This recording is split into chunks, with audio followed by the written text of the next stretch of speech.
Welcome to the August 2021 Title and Total Compensation Project, or TTC Project Forum. Thank you for joining us and for your interest in the project. I'm Communications Specialist Anna Vembu-Julian and the moderator for today's update.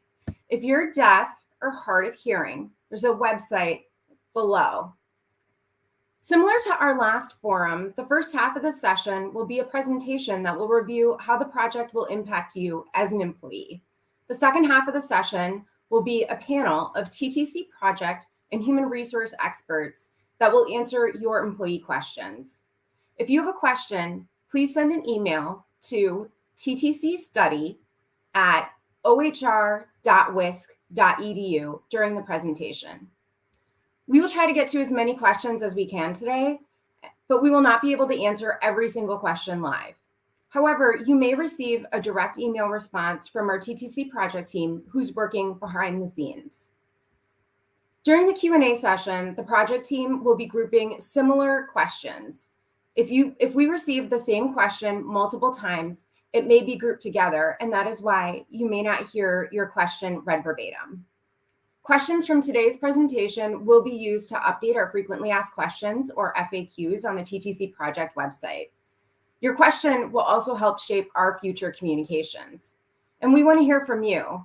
After today's presentation, please be sure to fill out a brief survey. The survey is in the dropdown beneath this window, and it takes less than 2 minutes to complete. And this also helps us to improve our communication and training materials. This session will be recorded and can be viewed on our Office of Human Resources YouTube channel, and it will be posted on the TTC project website. To know when this recording will be available, we encourage you to read campus communications such as Working at UW. Okay, we'd like to now get started, and I'd like to introduce our panelists. First, we have Chief Human Resources Officer and TTC project sponsor, Mark Walters. Hi, Mark, welcome. We also have Director of Total Rewards and TTC project sponsor, Karen Massetti-Moran. Hi, Karen, welcome. And last, we have Compensation Administration Director, Megan Owens. Welcome, Megan. I'm now going to turn it over to Mark for some opening comments. All right, thank you, Anna. And I'd like to start out by thanking you all in the UW-Madison community for the extraordinary job that you have all done over the last 16 months with the pandemic. That we've all done our part to support the campus community and make sure that we're keeping things, keeping the community safe, as well as accomplishing our mission during all the activities that we've had to do. And it's just been amazing progress with the continuing evolution of our strategy, the steps that we've moved forward over the last 6 months with the reduction of the virus in our community, realizing that we've had a couple of blips where we've had to reinstate the campus mask mandate. But I want to assure you that we are in a very good trajectory to start up the fall semester, have most of our instruction be provided on site. We continue to watch the pandemic and the virus to make sure that if we need to make adjustments, we will. But I want to just indicate that I've never been prouder as a Badger of all the things that the community has done to come together and address these things.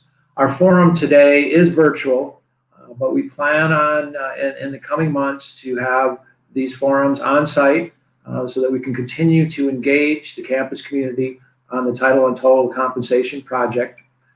In fact, later this week, we are going to be having an on-site session with our second and third shift employees. And I think I'm looking forward to that engagement. It's been a while since we've been able to do those types of things in person.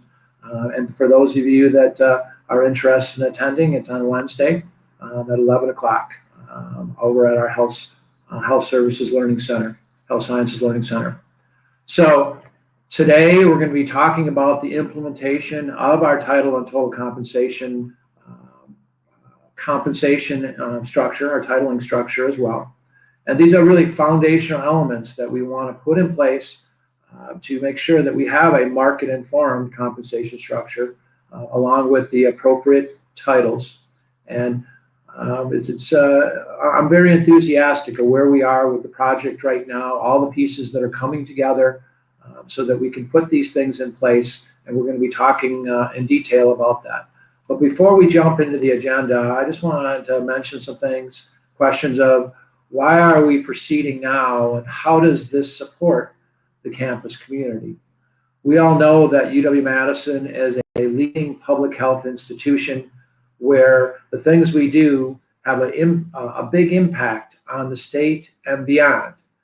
And that our employees are the best resource. They are what drives us and all the things that we need to do.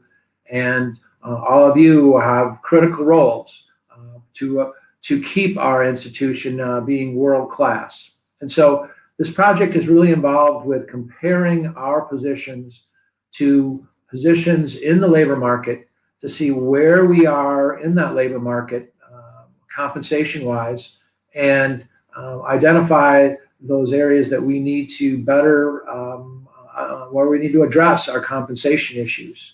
And we need to modernize our structure.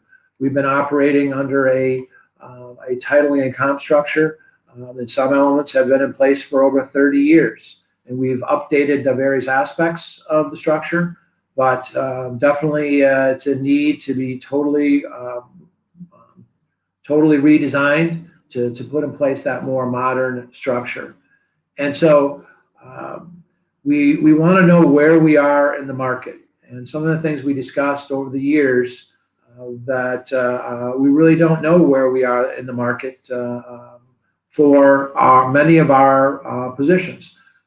For our faculty and for our graduate assistants, we have very, very good market information, and we've had that for a long period of time. Now with the Title and Total Compensation Project, we're going to have market information for all of our jobs so that we can see where we are in the market. Now with the implementation of the compensation and title structure, that's not going to involve a pay increase for most of our employees. Again, it's to identify where we are in the market and put in place a compensation structure that helps us address the market issues that we identify. So I wanted to make that clear. We've also made it very clear throughout this project that no one is going to lose base compensation with the implementation of the new structure. And really our primary focus is to ensure that we can successfully attract, retain, develop, and reward our world-class employees so that we can continue to be a world-class institution. And we've been working on this for close to 5 years now, and we did have a pause in 2020 because of the pandemic, all the things that we needed to do. But we really do need to move forward and implement this structure so we have the tools necessary to retain as well as attract the talent for the university. And so that is why we are proceeding, that we are implementing in 2021, and then moving on past the actual title and comp structure implementation.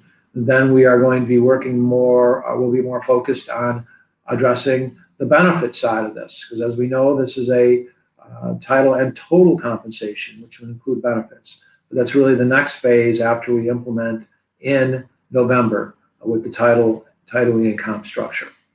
So with our agenda today, we're going to be providing you with an overview of our timeline for the various components of what we need to accomplish before we get to the November 7th implementation.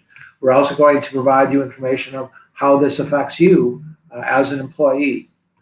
We're also going to discuss the conversations that are occurring, the status of those conversations between employees and supervisors, along with HR representatives, where the conversations involve looking at the titles that the employees have tentatively identified for placement, along with the standard job description, and working through the issues where If it's identified that there might not be the right placement, having those discussions and trying to resolve them before we get to implementation. We also will be discussing how progression and promotion work for the new compensation structure with all the pieces that will be implemented. We will be providing resources of how you can learn more about the project and how the various pieces will work. And then we will wrap up our discussions with questions and answers. And Anna already talked about the questions that have come in. We've consolidated those questions that we're going to provide answers to those today. I would encourage you to continue to identify areas you'd like us to address through the email address that Anna provided earlier in the forum. And so with that, I would like to pass this on to Karen Massetti-Moran. Karen is our Office of Human Resources Total Rewards Director. So with that, Karen, take it away. Thank you, Mark. Good morning, everyone. As Mark mentioned, I am the Director of Total Rewards and the project leader in the TTC project for UW-Madison. So today I want to cover some of the key goals with the TTC project. And you may have heard some of these previously, but as Mark has already mentioned, we are moving to establish a market-informed title compensation and benefit structure. And so this will help us in moving towards an informed total rewards program. With this, we are setting a strong foundation through the establishment of a job framework. Keep in mind that a job framework is an organization of positions into similar groupings, such as student affairs or student services, research, or finance. We are also moving towards consistent job descriptions in terms of the format. And so we are moving away from and reducing the long and variable position descriptions that we have today. We will also create a compensation center of excellence, and this will serve as a resource to schools, colleges, and divisions. Part of the project goal is to respond to employee needs, and this is through establishing long-term benefit and compensation strategies aimed at employee retention. And again, as Mark has also mentioned, we are a world-class organization that acts to attract, recruit, engage, and retain a highly qualified and diverse workforce. And this moving towards a market-informed structure will help us do this. So next, I would like to cover what's changing and what is remaining the same. So with this project, a few things that are changing include an employee's official job title, the job framework, which I mentioned just a few moments ago, the salary structure, business titles, which are currently referred to as working titles, the employee position descriptions, salary administration guidelines, and then looking towards the future of having enhanced benefits. There are still many things that will remain the same, and these include an employee's job duties, your base pay. As we've mentioned previously, no one's pay will decrease as a result of the TTC project. Your reporting relationships, performance and developmental goals will remain in place, and employee categories. So if you are currently university staff, academic staff, or a limited title employee, that will not change with TTC. And finally, your Wisconsin state employee benefits, such as health, vision, dental, life insurance, and retirement, will not change with this project. So Mark alluded to the timeline, and I would like to cover where we are and the next few months of the timeline. The TTC project takes effect on November 7th of 2021.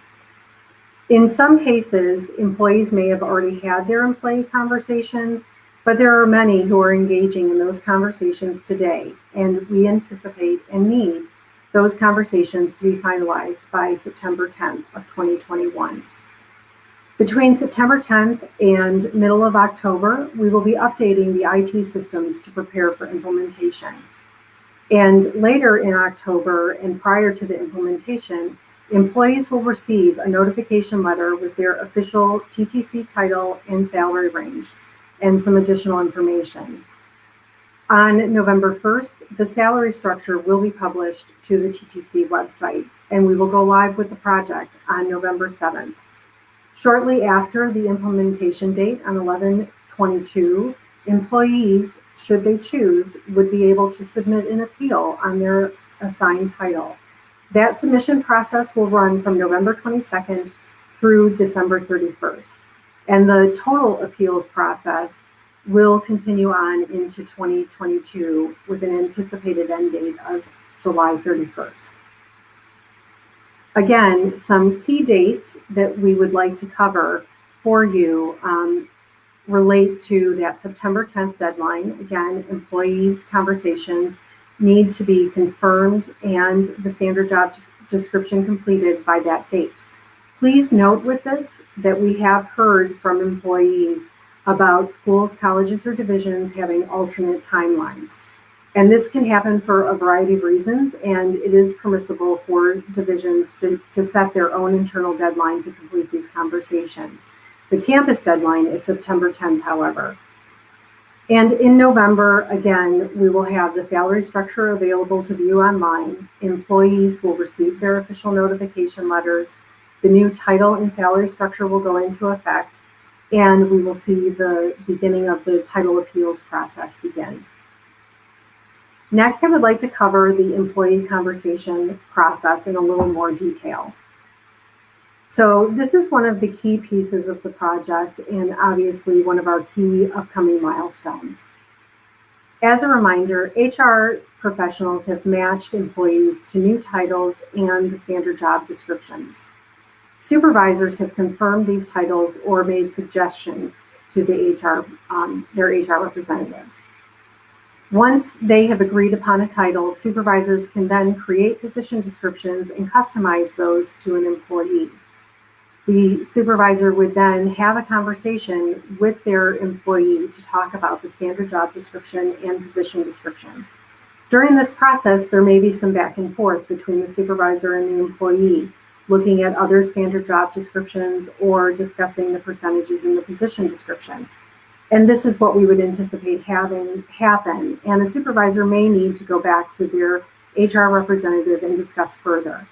Once that process is finalized, though, we move towards implementation when employees would receive their notification letters with their new titles.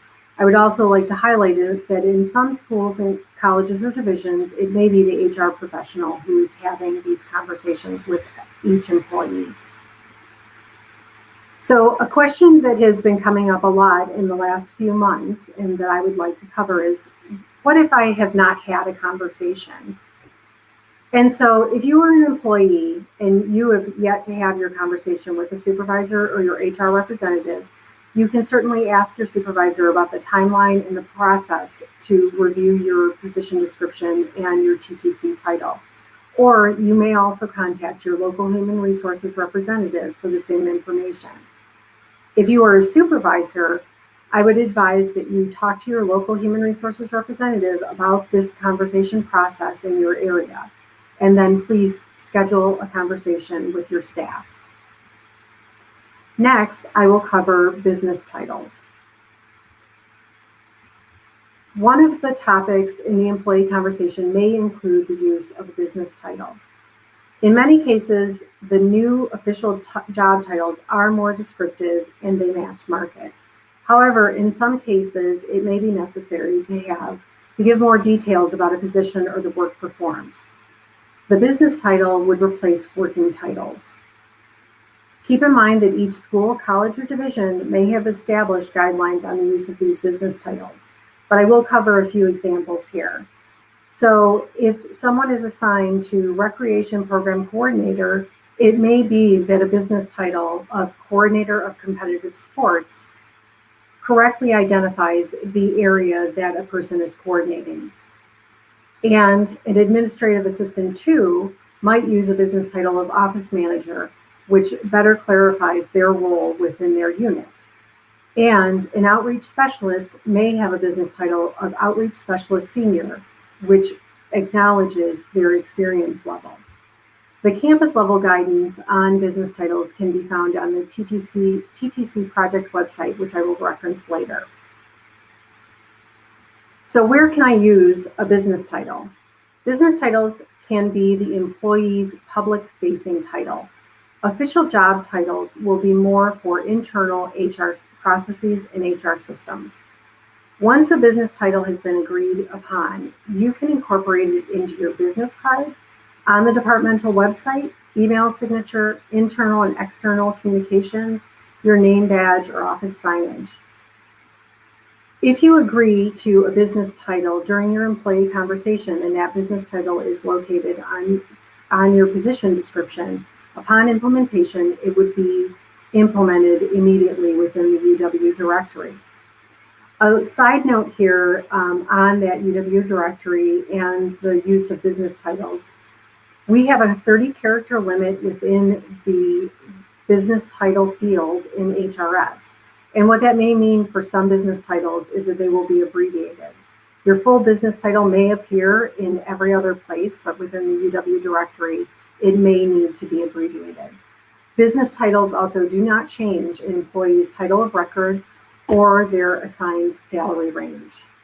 So at this time, I would like to turn the presentation over to Megan Owens to talk about progression and promotion. Good morning, and thank you, Karen.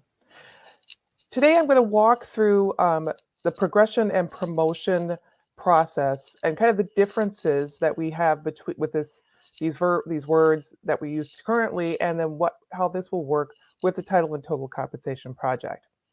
So we're going to begin kind of walking through the progression and promotion and what it looks like today.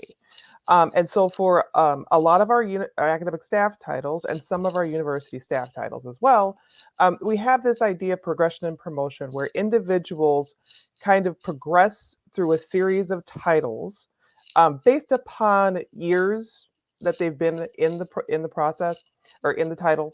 And also additional responsibilities being added. But obviously the goal is that you progress through a series of titles. That will look a little bit different with TTC. And we'll still have the terms progression and promotion, but on the next slide, we'll talk about what those differences will be.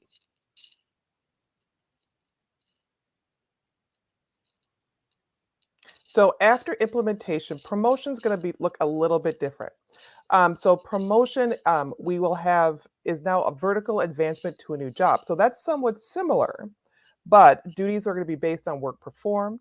They can be market influenced, internal salary alignment, and it's not based on time and seat or seniority. So that's a big difference there. That's our difference between what we're currently looking at with promotion and what we will be going to.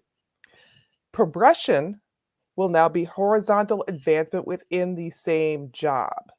Okay, so moving through the salary range to advance your salary grade. You're performance driven within the same title. It's market influenced. You have internal salary alignment and parity, but it's not based on time and seat. So while we do have this progression and promotion, on the next slide, we're going to talk about the other pay adjustments that will be available to us, which are still here today. So we currently have, for example, performance, and that will exist in the future. So where we have the ability to recognize exceptional performance and provide compensation as a result of that. We'll have parity, which is a new term, but something that we currently do. So what we have is now is parity, which is to maintain salary relationships between the same classifications and titles. So for example, if an individual receives an increase and that increase puts that person's salary either close to or even maybe above that person's supervisor, the division might look at that supervisor's salary and say, hey, maybe we should provide that person with a parity increase. Another adjustment that we currently have is equity, which addresses salary ranges, which is relative to protected statuses. So this helps us ensure that we aren't seeing those salary differences based upon gender, race, or age, or at least have the mechanism to correct those should we find that those inequities exist. We'll still have market increases, and we'll be actually have wonderful data to help us inform those market adjustments in our future state. Change in unique duties. So similar to today, where if you have a change in your responsibilities, we will have the ability to provide increases if it's warranted. We will have pay plan. As you saw, we actually recently got our pay plan approved for this coming year, so looking forward to additional pay plans in the future. And then we'll also have lump sums. So lump sum bonuses, one-time payments. So those types of increases will continue to exist. So on the next slide, we're going to walk through an example of what progression might look like in our future state. So as you can see here, here's an academic advisor in a salary and assigned to a salary grade 18. This is an example. It's not assigned to an 18. But we're just kind of providing it as a sample. So they're high. So you see the red bar there, which is the minimum and the maximum, and that is where they're hired. So as that individual goes through their employment, they can progress along the range. So you will see maybe as additional responsibilities are added, that bar where you see at the minimum will move closer up through that range towards the maximum. On the next slide, then we'll talk about an example of promotion. So this is where we have a little bit of difference. So ways to promote now is that the most likely way that people will promote is through recruitment, where you apply and take on a new job. And that new job has a higher salary range than your current position. You can still promote within your current position. So if your current position has a change in responsibilities that require a title change, it is possible that you would be able to receive that new title and then promote within your own position. Most of the time, we need to make sure that the different standard job description is more appropriate than the one that is currently being held. So a promotion example is we have the market, again, as an example, so we have this market research analyst salary grade 18. There's a minimum and a maximum. That person applies for a new job of marketing specialist based upon the fact that they've gained a ton of experience in that market research analyst position, and they apply for the position and they are hired into that marketing specialist.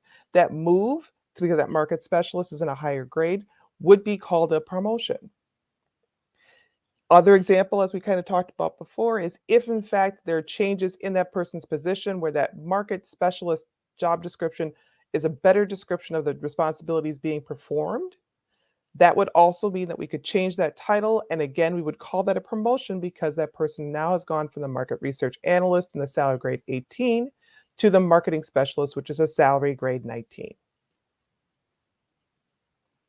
So on the next slide, we'll show you a little summary of the progression versus the promotion. So again, progression is a minimum and maximum pay of a job where the person in the job can receive pay increases within the range. So you increase your salary within the range. That's progressing through the range. Promotion is moving upward to a new salary grade. So you're going from grade 15, grade 16, grade 17, grade 18. That's movement upward. That would be called a promotion. Okay, so hopefully this helps. At this point, though, I'm going to turn it back over to Karen, who's going to walk through some learning opportunities that we'll be having with TTC. Thank you, Megan. As I referenced earlier, we have an abundance of resources available for you on the TTC project website. And so this includes the full standard job description library, as well as a resource library. And on that resource library, you can find fact sheets, videos, the manager's supervisor resources for conversations, as well as FAQs. And those FAQs are updated on a routine basis as we receive new questions and as we move through the project. So 2 fact sheets that I would like to highlight quickly, we've referenced in this presentation. So on the next slide, thank you. We have the business title guidelines. Again, I referenced that we have the overarching campus guidelines on business titles.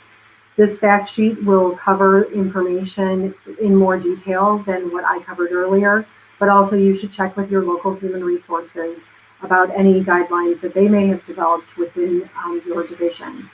And then secondly, as Megan has already explained to us, the progression versus promotion, we have a fact sheet available for you to reference about in the 2021 after implementation, how both progression and promotion will work.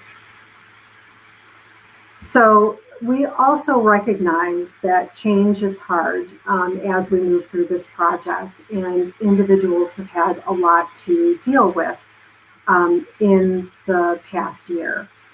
And so also available on the TTC website and OHR website is information about resources available to you.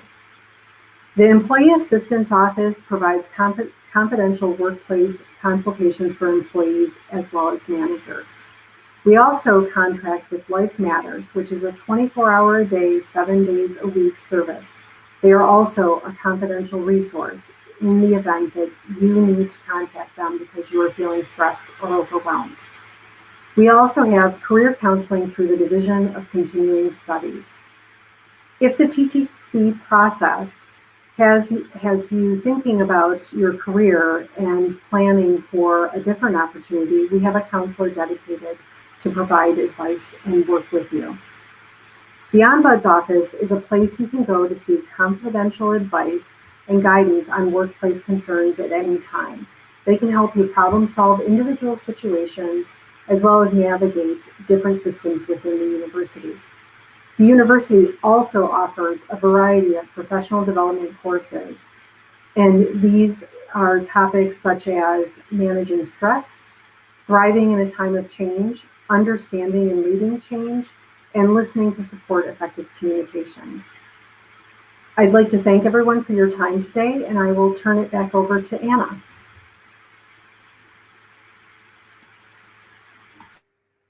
Thanks, Karen, for sharing those really great and rich resources that are available on the TTC Project website.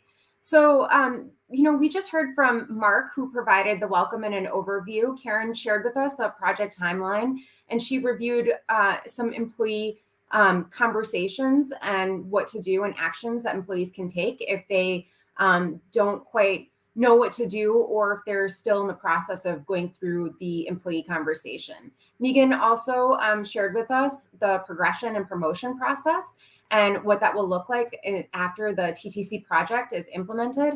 And then Karen also shared learning opportunities and resources. And so now we'd like to just open it up to employee questions at this time. And so we're going to go ahead and get started. So our first question from an employee looks like it is for you, Mark. And this employee would like to know, what does it mean to successfully complete the TTC project on November 7th? All right, thank you for that question, Anna. And so, what does success mean for the project? We certainly want to have new market-informed titles and a compensation structure so that we can modernize in this area. I mentioned earlier that some of the components in our compensation structure are over 30 years old. And so that definitely would be a success. Also, we'd have employees with more concise titles and position descriptions that we can better map to the market to make sure that we're continuing, as I mentioned earlier, the modernized structure. Also, to basically keep our compensation structure current. We purchased a number of compensation surveys and continue to look at those surveys to adjust the compensation structure. And so that would be part of the success of having the modernized structure that is current. Also, we'll have better data to be able to do things like equity analysis. Right now, we cannot compare positions across the campus because we have different titling structures where you might have a job that's doing the same thing, two jobs doing the same thing. One is in a one title and the other is in another title, and we're not able to adequately assess the comparabilities so that we're able to do that, the equity analysis that many areas are required, or I should say many areas we need to do with equity. Also, having this foundation of a title structure that we can identify the competencies for success with those titles, and then develop career paths for employees so that employees know what are those competencies that I'm going to need to attain to get to that next position, that next level for advancing in my career. Now, when we implement in November, there are going to be some areas that we still are going to need to adjust. I think in many cases that we'll hit the mark and they will be exactly what we need. But in some cases, we're going to see that it's not working as well as we would like, and that we need to make adjustments. And that is one of the big benefits of implementing this. We have complete authority to make adjustments in those areas that are not working. And so that will be something that we will work with the campus community as those things bubble up. And there's also the ability of appeal by employees. If they don't think that they've been placed in the appropriate title, they can proceed with appealing that placement. Now, you've heard today, as well as in other forums, that we really would like for employees to work with their supervisor and their HR offices to straighten out issues of disagreement, so that we can get those things solved before implementation. But we also realize that there are going to be times where an employee is going to want to appeal after November. So those are all the things that I would view as being aspects of success for this project. Thank you, Mark. That was a great question. Our next question seems to be for Karen. And this employee has a question about the employee conversation deadline, which is set for the campus deadline is set for September 10th. And they'd like to know, why did certain schools, colleges, and divisions set an earlier conversation deadline prior to the September 10th deadline? Thank you, Anna. Yes, that's a good question. So keep in mind that the September 10th deadline is the campus final deadline, and that is a date that we need to meet internally in order to get all the changes made in the various IT systems. Each school, college, or division, keeping in mind that we are a very large and diverse organization, and each of those divisions may have a different timeline in consideration of other priorities that they have within those schools and colleges or divisions. And they may have had to set an earlier deadline to ensure that these conversations would occur and that they could make any changes necessary should an employee ask for something different. And those conversations, wanting to give them as much time as possible. Again, the 9/10 date is the campus date, and that is when all conversations need to be completed so that we can move forward with implementation. Thanks, Karen. I'm going to ask you to stay on screen, as I believe the next employee question is also for you. And this employee would like to know, they say, I have a question about how the project will impact my specific situation. Who do I talk to? Thank you, Anna. Another great question. So I understand that this is difficult, and a lot of employees want to have answers and talk about their specific instance. And the OHR office has been receiving a lot of questions from individuals about the project. However, if you need to talk to someone about your particular situation, we would advise that you reach out to your local human resources representative and talk to them about your situation. Our office does not have all the detailed information that your local HR person would have, and they would be best equipped to answer any of your questions. Thank you, Karen. It's great to know that our local HR department or division can always help us out. This next question, I believe, is for you, Megan, and it relates to position descriptions. And this employee would like to know, why is the TTC project limiting new unique duties to 20%, if the supervisor and department human resources agree that an employee qualifies for more? Thanks, Anna. That's a really good question. So the TTC's goal is to create and devise and have market-informed standard job descriptions. And so we have this additional 20% caveat where if you've got 20%, we would say, yep, your job description, in addition to that the standard job description, in addition to that 20%, would still be market informed. We would still be able to say, yep, we're able to align your job with the market and assign it to a salary range. If we get above that 20% area, we're probably looking at a different standard job description, and therefore a different salary range is possible uh, because the job responsibilities are different. So we want to make sure that we're aligning the job responsibilities to market. And so with that, we've kind of put a 20% cap on the amount of changes that we would allow to a standard job description. So if you're struggling to find a standard job description that best fits the responsibilities for your job, work with your division HR. They have really good knowledge about the library and the different standard job descriptions that are available. And I'm sure would be happy to try and work out a resolution for you. Thanks, Megan. Our next question is for Karen. And so this question, this employee would like to know, why do employees need both a basic job description and a more detailed position description? How is this an improvement?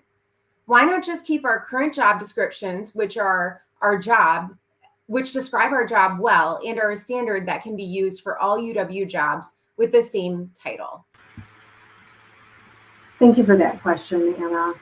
So keep in mind that the standard job descriptions are also the starting point for your position description. So when you get into that conversation with your supervisor, really you're taking those duties and responsibilities outlined on the standard job description and equating percentages to those, because we do recognize that there might be some variability in how much time someone spends on one responsibility over another.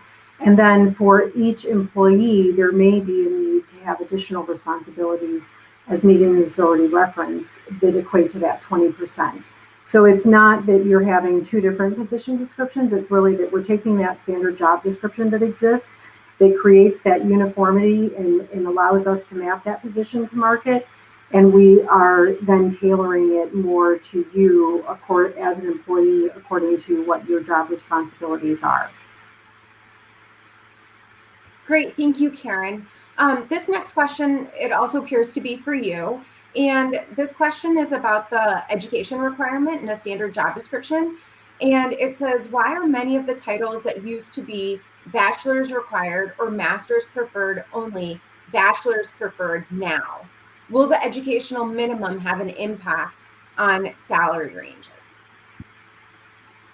Thank you, Anna. That is a great question. So with the standard job description, and when we did the market review and we're pulling information, the new minimum education requirement does not impact employees. That new minimum requirement is really what does market say is the absolute minimum degree that someone or educational requirement that a position may need to have. That does not prevent a school, college, or division upon recruitment looking at other preferred qualifications or preferred degrees for their particular position. But this is the basic minimum, and that also does not impact the salary range assignment. Really, those titles are defined in market, and they have specific market value assessed to them based off of survey data. Thank you, Karen. Our next question is for Megan. And Megan, this employee wants to know, what can be done if my supervisor and I agree on a title, but our leadership or HR doesn't agree on the title? Sure, great. Thanks, great question. So first, I would encourage you to meet with your leadership or HR, your divisional HR people, to discuss what you're seeing, and then they can also talk to you about what they're seeing, and then you guys hopefully can come to some sort of agreement about what the differences are in the decision being made. If those discussions are had and there just seems to be, an impasse of some sort, then certainly if worst comes to worst, obviously we'd like to see things worked out informally if possible, but if you need to, there is the appeal process that will open up on November 22nd. So after those informal discussions have been had, if you as the employee say, you know what, I really just think that we need to get another set of eyes looking at this, you can go ahead and file that appeal on November 22nd. And that appeal period is open through December 31st. And then that will go through the process. But obviously, if the best and the most recommended way of getting those situations resolved is to meet or have discussions with Division HR about the differences that you're seeing and see if we can come to some sort of resolution, consensus decision on what's the best way to go forward. Great, thanks, Megan. It sounds like there's a couple different options for employees to explore then for that. And so our next employee question is for Mark, and this employee wants to know what can be done if my position description isn't in the standard and job description library. What should be happening there is that the employee should be discussing the issue with the human resource representative within their area, talk through the issues, and see how that can be resolved. And the HR reps are really there to assist employees to work through these issues along with the supervisor. And so if you find yourself in that circumstance, working with the various partners to address it would be my advice. Great, thank you, Mark. This next question, I believe, is for both Karen and Mark. And so this employee wants to know who was responsible for decisions about mapping for individual employees and how exactly were those decisions made? So I can go ahead and start on this, Mark. So the local HR professionals did the initial mapping for all the positions, and that's because they work closely with supervisors and with all the positions within their divisions to develop the current state position descriptions. So they worked on those initially, and then they followed up with supervisors to see if the mapping was accurate or if other changes needed to be made. So those conversations have been occurring, but it did start with the local human resources. Mark, did you have anything else to add? No, that's you covered it well. Great, thank you, Karen and Mark. Megan, I believe this next question is for you. And this employee would like to know, how do years of experience on the job factor into the new title mapping and plans for progression and promotion? It's a great question. Yeah, sure. So for years of experience in title mapping, so title mapping is being done based upon job responsibilities and the standard job description. So you and your supervisor should be looking at what you're currently doing and finding an appropriate title based upon that. So it's not really a factor within title mapping because we don't really have those titles that are based upon, as we currently do, years of experience, whereas senior is a 7-year and an associate is a 2 to 7 year. For progression and promotion, so progression, again, we're not treating those the same anymore. They're kind of separate. With TTC, we have progression and we have promotion. So with progression and years of experience, again, it goes towards moving in range. So as you're progressing in the range, years of experience can certainly be a factor in how you progress through that range. Also taking on additional responsibilities, increased knowledge within your position. All of those things can increase, push you through that progression through the range. With promotion, again, it's based upon job responsibilities, so not based upon years of experience like we currently do. So instead, with promotion, we would be saying you're taking on new responsibilities, and therefore you would be promoted. So it's a slight difference. So years of experience isn't necessarily a factor or like a determinant factor. It can be a factor when somebody gets promoted, but it's not a determinant factor like it is currently, where we're looking at that 7 years and saying, yep, somebody should be at the senior level once you hit that 7. That's not as much of a factor going into TTC. Great, thank you, Megan. Mhm. The next question, I believe, is also for you, and this Oh. employee wants to know, this is about employee categories, and so this employee would like to know, will employee categories such as university staff and academic staff continue to exist, or will they change? Oh, no, they will continue to exist. Absolutely. So we will still have university staff, and we will still have academic staff. Academic staff will be our titles that are exempt under the Fair Labor Standards Act. University staff are generally titles that are non-exempt under the Fair Labor Standards Act. Now, caveat here being, when we go into TTC, we will be mapping people into their new titles. And some people may be moving from a non-exempt title currently, which is university staff, and then they're mapped into an exempt title for TTC. Please know, we are not changing EMPL classes as a result of TTC. So while you remain in that title as your new TTC title, even though it is exempt, you will remain university staff. If you choose to leave that title, then you choose to leave that title, and then you would take the EMPL class associated with your new title. But as long as you remain in your current title, your EMPL class will not change. Thanks, Megan. It's good to know that an employee's EMPL class or employee category will not change as a result of the TTC project. So that's a great update. I'm going to invite you to just answer this next employee question as well. And so, and it relates to the previous question. You mentioned FLSA, or the Fair Labor Standards Act, and this employee wants to know, what information is there for folks who will be moving from exempt to non-exempt and vice versa, and so for changes for their FLSA status. And so I know that this is only a small group of employees that this may impact or affect. So thank you so much for answering this question. Yeah, no, thank you, Anna, and thanks for the follow-up too. So yes, so for the Fair Labor Standards Act, we do have some individuals who will be moving from non-exempt to exempt with TTC, as I just mentioned, and we might have some individuals who are going from exempt to non-exempt.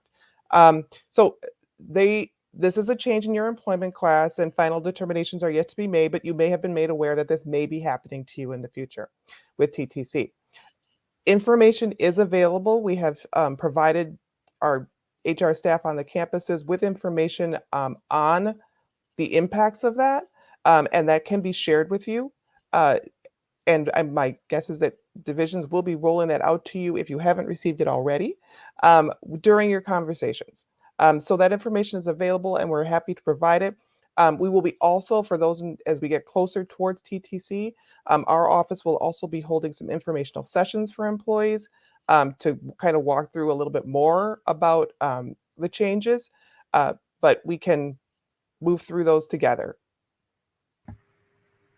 Thank you so much, Megan. And just very briefly, I know there's a lot of terms that we use in HR. And so could you just briefly mention a few of those terms for us again, just to make sure we understand all of them? And so can you just remind us what is EMPL class and the abbreviation for FLSA?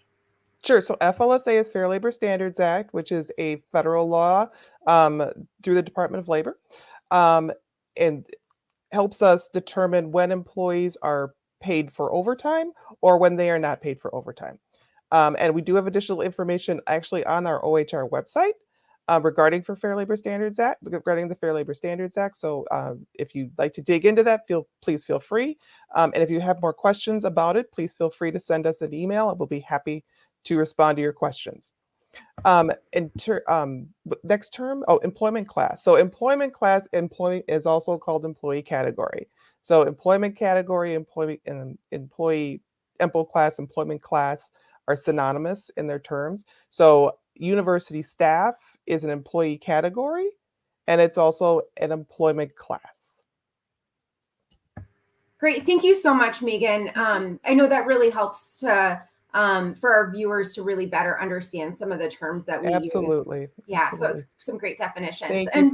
Thank you. Yeah, we have another question for you, and it relates to the FLSA changes that you just referenced. And so this employee wants to know if you could please provide more information on the timeline for this employee choice, and what are the steps or processes employees affected by the employee choice need to take? What processes do they need to pursue, or what resources are available to employees in this situation that can assist them with the decision? Sure. So employee choice is not a new program, which is good to know.